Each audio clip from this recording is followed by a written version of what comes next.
레베카님께서 제레미가 춤을 너무 잘 췄다 이런 말씀 해주셨는데 또 요 탭댄스가 사실 배우지 않았던 기본적으로 뭔가 자신의 그 스킬로 가지고 있지 않았던 배우한테는 쉽지 않았을 텐데 근데 딱 보면서 저는 뭔가 이 부분이 좀 쉬워지는 게 여기다 같이 추려고 이렇게 바꿨구나 이런 생각이 딱 들어서 그게 너무 재밌고 또 그 노력한 모습이 보여가지고 오 했었고요.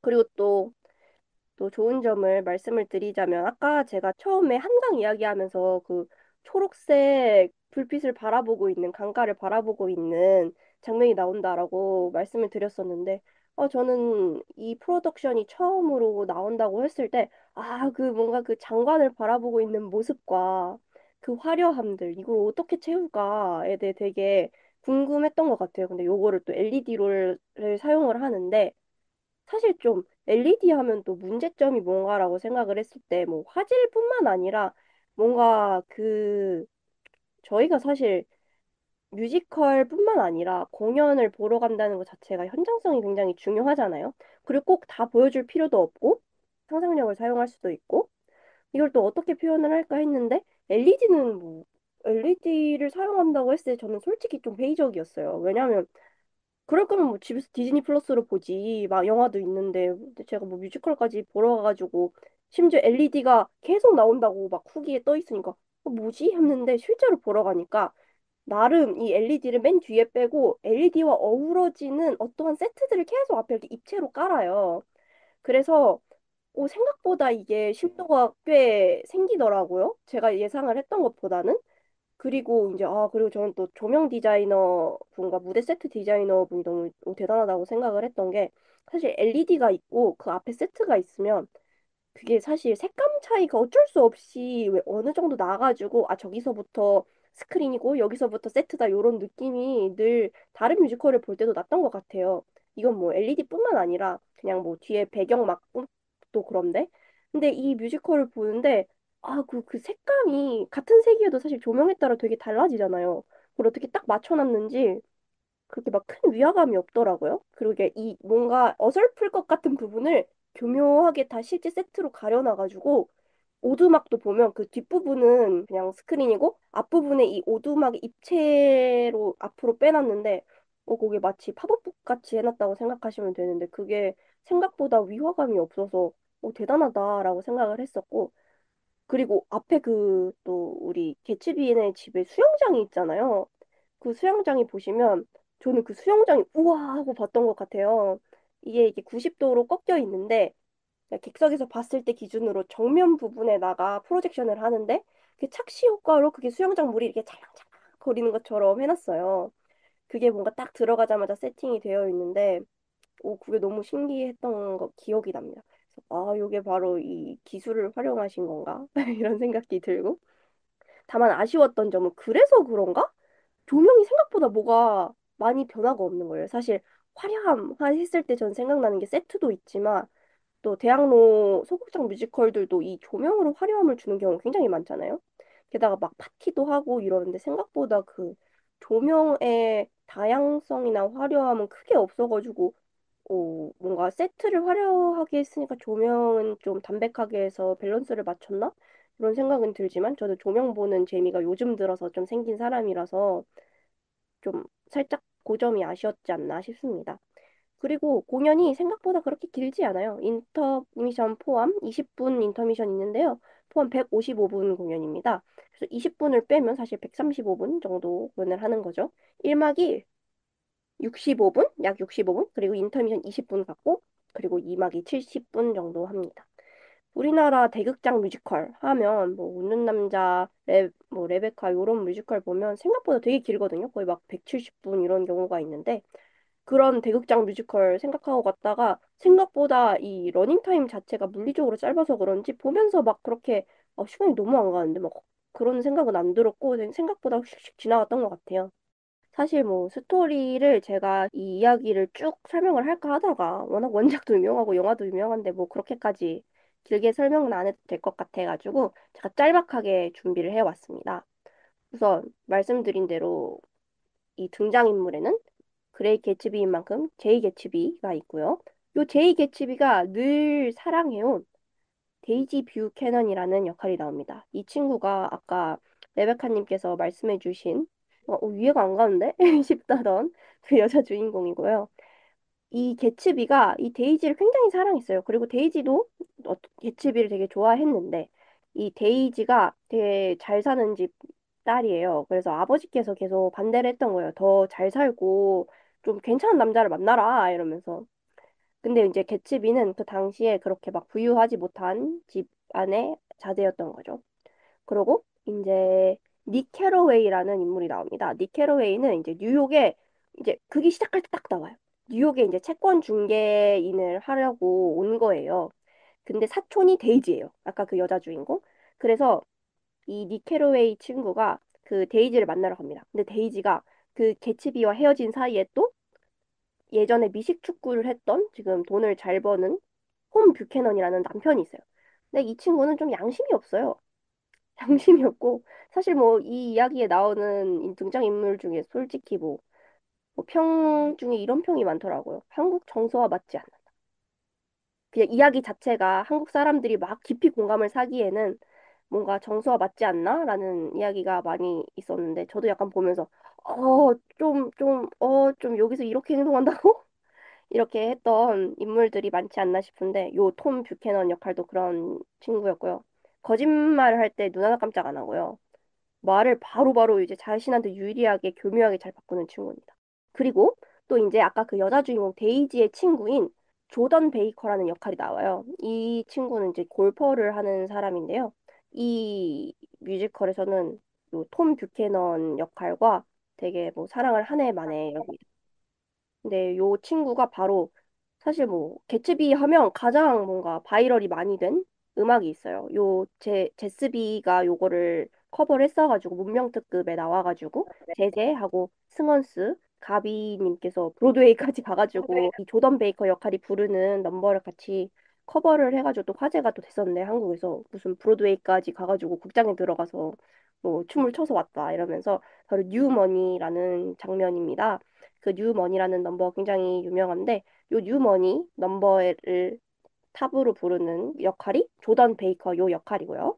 그리고 버틀 윌슨 역의 제나 드왈 배우님 나오시고 그리고 조지 윌슨 역할 나오시는데 조지 윌슨이라는 캐릭터가 나오는데 요 조지 윌슨은 또 초라한 차고와 주유소를 운영하는 인물이에요. 근데 이 인물이 왜 나오냐? 우리 개츠비가 갑자기 부유해져서 돌아오잖아요. 부유해진 방법이 그 당시에 금주령이 떨어졌을 때 막 밀반입하고 막 좋지 않은 방법으로 떳떳하지 못한 방법으로 돈을 벌어왔는데 그 돈을 벌 때 그 가운데에 껴 계세요. 근데 또 이 조지 윌슨의 와이프가 아까 제가 말씀드린 머틀 윌슨 님이십니다. 머틀 윌슨은 또 왜 나오냐? 아까 제가 그 톰 뷰캐넌 씨 별로 안 좋아한다고 했잖아요. 제가 그톰 뷰캐넌 분의 내연녀로 나옵니다. 그러니까 톰 뷰캐넌도 결혼을 했고 머틀 윌슨도 조지 윌슨과 결혼을 할 상황인데 톰 뷰캐넌과 머틀 윌슨은 이 바람을 피고 또 나중에 부자가 돼서 돌아온 개츠비와 데이지가 또 어떻게 보면 바람을 피고 막 이런 상황이에요. 또 조지 윌슨 씨는 또 되게 열심히 일해서 아내를 정말 사랑하고 돈을 열심히 그냥 성실히 버는 인물이 있고요. 네, 이렇게 나오는데 아까 계속 제가 그 내연 관계를 말씀드렸잖아요. 이 모든 것은 이 사랑에서 시작됩니다. 이렇게 또 개츠비가 부자가 돼서 돌아왔습니다. 돌아왔는데 이 친구는 어떻게 또 다시 데이지를 만나냐? 이 개츠비가 되게 유명한 게 화려한 파티를 열기로 굉장히 유명해요. 근데 이 파티를 여는 이유는 언젠가 데이지가 와주지 않을까? 이런 생각도 있고요. 그리고 또 톰 뷰캐넌 역할이 개츠비가 별장으로 가지고 있는 곳의 오두막에 삽니다. 그래가지고 이제 옆집이니까 개츠비의 파티 초대장을 받았는데 이 친구가 그 파티 초대장이 있는 상황에서 데이지네 집에 놀러 가서 데이지한테 너도 가자 가자 이래가지고 또 데리고 오게 되는 건데요. 그래서 또 이어지게 되고 마지막에 뭐 결론을 말씀을 드려야겠죠? 네. 여기서 혹시 들으시는 청취자분들 중에서 혹시나 개체비가 잘 기억이 안 나고 스포를 당하고 싶지 않으시다면 넘겨주시고요, 잠깐. 네, 말씀을 드리자면, 그러다가 이 그 초라한 차고와 주유소를 운영하시는 조지 윌슨 님이 아내의 외도 사실을 알게 됩니다. 이 마지막에 결국 톰 뷰캐넌의 아이를 임신을 해요. 그래서 아 몸이 안 좋은데 안 좋은데 했는데 알고 보니까 임신을 한 거예요. 근데 그 상황에서 이제 데이지랑 데이지의 실제 남편 그리고 개츠비 그리고 또 그 조던 베이커 데이지의 친구였던 그 친구들이 플라자 호텔에 가는 길에 이 주유소를 들려요. 근데 제가 정확히 기억이 안 나는데 이 그 톰 뷰캐넌의 내연녀인 머틀 윌슨이 아파서 들어가 있는데 들으라는 식으로 우린 다 같이 플라자 호텔에 가 이런 식으로 얘기를 한 거예요. 그래서 머틀 윌슨님께서 요 캐릭터가 나는 임신한 몸을 이끌고 쉬라고 했는데 남편이 나는 가가지고 얘한테 말해야겠다. 네 아이를 내가 임신했다고 하고 가다가 차에 치여 죽어요. 근데 그 걔를 친 차가 제이 개츠비의 차인데 사실은 데이지가 운전을 하고 있었는데 개츠비가 너무너무 사랑해가지고 아 내가 운전했다고 해라. 그러니까 이런 식으로 했고 근데 그게 뺑소니로 지나갔는데 그 주유소까지 가가지고 네 와이프를 친 애는 제이 개츠비다. 이러고 톰 뷰캐넌이 말을 해요. 그래가지고 그 조지 윌슨 그 와이프의 남편이 열받아가지고 개츠비를 가가지고 죽여요. 총을 쏴서 죽입니다. 그러고 이야기가 끝납니다. 근데 아까 레베카님이 말씀해 주셨던 것처럼 또 장례식 장면도 나오는데 데이지가 장례식도 안 가요. 그래서 닉이 이제 또 장례식도 안 가는 게 이게 맞냐 이렇게 막 이야기를 합니다.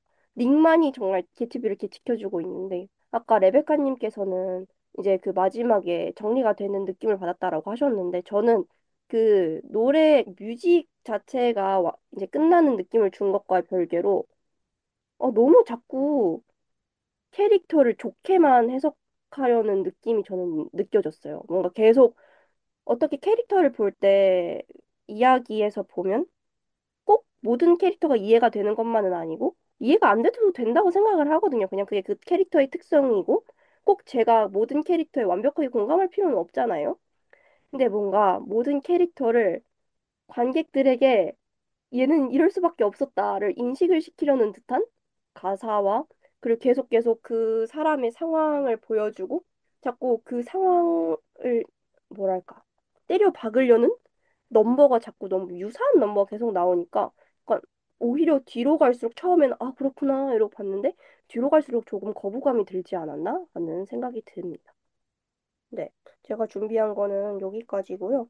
이외에는 뭐 재밌었던 거는 의상상을 그 영화에 되게 유명한 셔츠 막 골라 입는 장면이 또 나와가지고 그것도 오 하고 봤었고요. 그게 제일 재밌었던 것 같습니다. 수영장 착시 효과가 저는 너무 재밌어가지고 그리고 실제로 그 수영장에서 막 사람이 올라오더라고요. 그리고 마지막에 실제로 그 수영장에 퐁당 하고 빠져 죽습니다. 죽는 장면에서. 그래서 그것까지 연출할 때 또 그리고 배우가 그걸 연습했을 생각을 하니 또 대단하다 했고 제가 또 커버 배우님을 봤다고 했는데 커버 배우님이 성함이 테너 캘리컷 요 분인데 사실 우리나라는 커버 제도가 잘 없잖아요. 있어도 거의 실제로 공연을 하는 경우는 많이 없고 그런데 이제 브로드웨이는 네임 오브 타이틀이라고 하는데 그 홍보를 할 때부터 제목 위에다가 이름이 적힌 게 아닌 이상 커버 배우가 나와도 환불을 안 해줍니다. 그리고 사실 언제 나올지도 말 안 해주고 그 우리나라는 캐스트 변경이 되면 계속 연락을 주는데 여긴 연락도 안 줘요. 그냥 제가 환불받고 싶으면 전화해가지고 이날 나온다고 했는데 왜 안 나오냐 환불해달라 이렇게 해야지 환불을 해주는데 이 정도로 해외에서는 이 얘기를 왜 말씀을 드렸냐? 해외에서는 캐스트 변경이 굉장히 잦고 그렇게 큰 일이 아닙니다. 뭐 커버 배우님들도 그래야지 뭐 성장할 수 있는 기회가 있고 이럴 텐데 저도 그래서 정말 가서 알았어요. 커버 배우님이 나오시는 걸.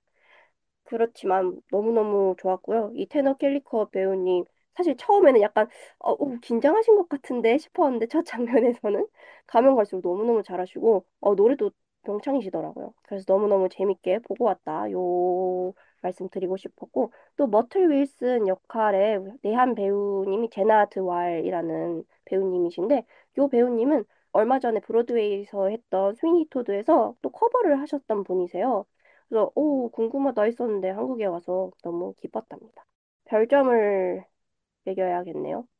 저는 5점 만점에 2.5점 드리겠습니다. 이유라고 하면은요. 사실상 내한 공연을 들여올 때 위키드만큼 유명한 작품이 아니고서야 이 위험을 감수할 수밖에 없다고 생각을 합니다. 왜냐하면 관객층이 우리나라는 이 관광객 일회성 공연을 관람하시는 분들보다는 마니아층으로 많이 이루어져 있고 또 배우를 따라가는 경향이 많은데 사실 내한 배우를 데리고 오면 웬만한 배우분들 아니고서야 브로드웨이에 정말 관심이 있는 사람이 아니고서 사실 여기에서 뭐 아는 배우가 있기가 힘들다고 생각을 합니다. 저는 웬만큼 한국에 계신 분들 중에서는 브로드웨이랑 웨스트엔드 해외 외국 배우를 많이 안다고 생각하는데 제가 아는 배우 딱 세 명 있었거든요. 아까 말씀드렸던 제나드 왈 하고 맷 도일, 제이 개츠비 역의 맷 도일 배우님하고 조던 베이커의 엠버 아돌리노 배우님 정도? 근데 그런데도 요런 작품 들여와서 또 우리나라 PD님이 제작하신 작품이고 무려 사실 이 뉴욕과 웨스트엔드, 런던 그리고 또 한국에서 동시에 공연하는 공연을 보기가 쉽지가 않은데 심지어 또 원어 그대로 가져와서 볼 수 있는 기회를 제공해 주셨다는 점에서 저는 뭐 감사하게 생각하고요. 세트도 사실 삼국에서 동시에 공연을 하면 재활용이 안 되잖아요. 그래서 사실 여러 위험에 감수를 하셨어야 할 텐데 어쨌든 공연이 올라왔다는 점에서 또 이 공연 덕분에 즐거운 하루를 보낼 수 있었던 것 같습니다.